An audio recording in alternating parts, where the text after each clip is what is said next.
Today, we are digging into an incredibly tangled story of internal chaos and some pretty wild conspiracy allegations swirling around the conservative group Turning Point USA. According to the source material we're looking at, this whole thing kicks off after what's described as the symbolic assassination of its founder, Charlie Kirk. And from there, the whole narrative just unravels, calling into question the organization's very foundation and hinting that maybe nothing is quite what it seems. And yeah, that quote you just saw, that is just one of several, let's call them bizarrely named PR operations that our source claims were launched. This really just sets the stage for a story that is anything but simple. We're talking claims of coordinated attacks, leaked audio, and hidden connections that are meant to completely flip the script on how you see Turning Point USA. So that's the big question, right? That's what our source material really tries to answer.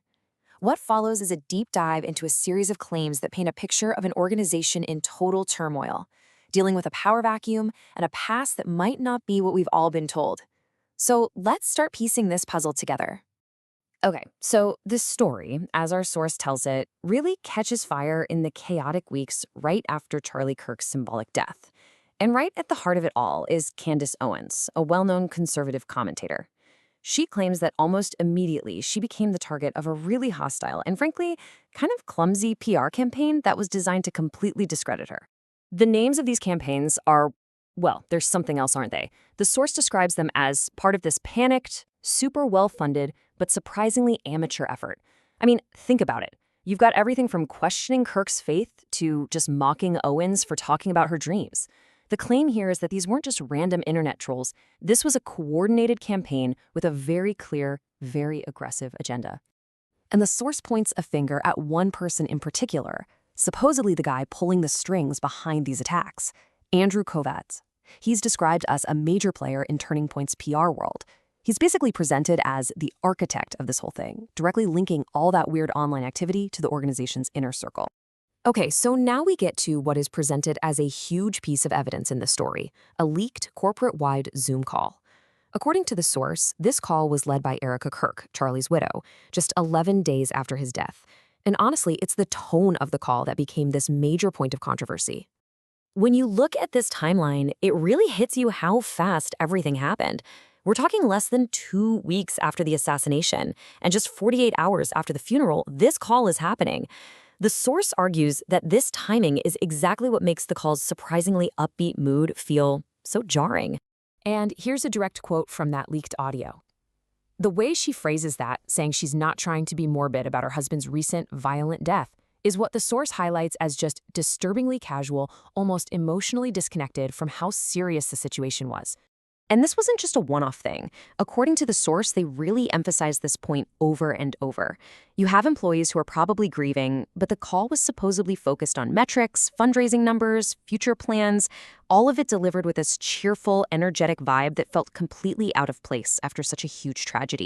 And this quote, this is really the one that seems to capture the heart of what the source found so deeply unsettling. The idea of being excited so soon after your spouse's death, even if you frame it in religious terms, is presented as the moment that really solidified this feeling that something was just really off inside the organization. And just when you think you know where this is going, boom, the narrative takes a hard left turn. The investigation pivots to a whole series of claims connecting Erika Kirk to a place called Fort Huachuca, a major U.S. Army intelligence base down in Arizona. The source suggests this is a hidden link to the military intelligence community. So what's the big link? Well, the main piece of evidence for this alleged connection is this unreleased short film project from back around 2010 called November Renaissance. The key thing here is that Erika Kirk starred in it, and according to the source, this film is the smoking gun connecting her past to people associated with that intelligence base. So let's break this down. The source gets really specific here, laying out all the alleged ties of the cast and crew. You can see it on the slide. The director worked in defense marketing, one actor trained at Fort Huachuca, others had family members stationed right there. By naming names, the source is trying to turn this from just a theory into a tangible network of people. And if you're wondering, okay, but what's the movie even about? Well, get this. The plot itself is presented as being super significant. It's all about corporate espionage and nanotechnology and using tech to create a false reality to keep the government in power. Our source sees this as a pretty eerie parallel to the larger conspiracy they believe they're uncovering. All of this, the film, the military ties, it all leads the source to start questioning the very beginning of the story. They go back and do this critical re-examination of Turning Point USA's official origin story, suggesting it might have been a carefully crafted myth from day one. Okay, so check this out. The source presents two completely different narratives. On one side, you have the official story we've all heard. Spontaneous inspiration, a chance encounter. But then there's this alleged backstory that suggests there was a pre-existing relationship, and that the creation of both Charlie Kirk's public persona and the organization itself was much more deliberate and planned out. And just to add another pin to the conspiracy board, the source adds another layer to this alternative origin story. They link the gifted school Kirk went to not just to his donor's social circle, but, and here's the key, they bring it right back to the defense industry, pointing out that the school is right near a major contractor, Northrop Grumman. All right, so this is where it all comes together. In this final section, we're going to see how the source tries to pull all of these different threads, the PR attacks, that leaked call, the military connections, the origin story, into one single massive overarching theory. And this slide is where you can really see the web the source is trying to map out.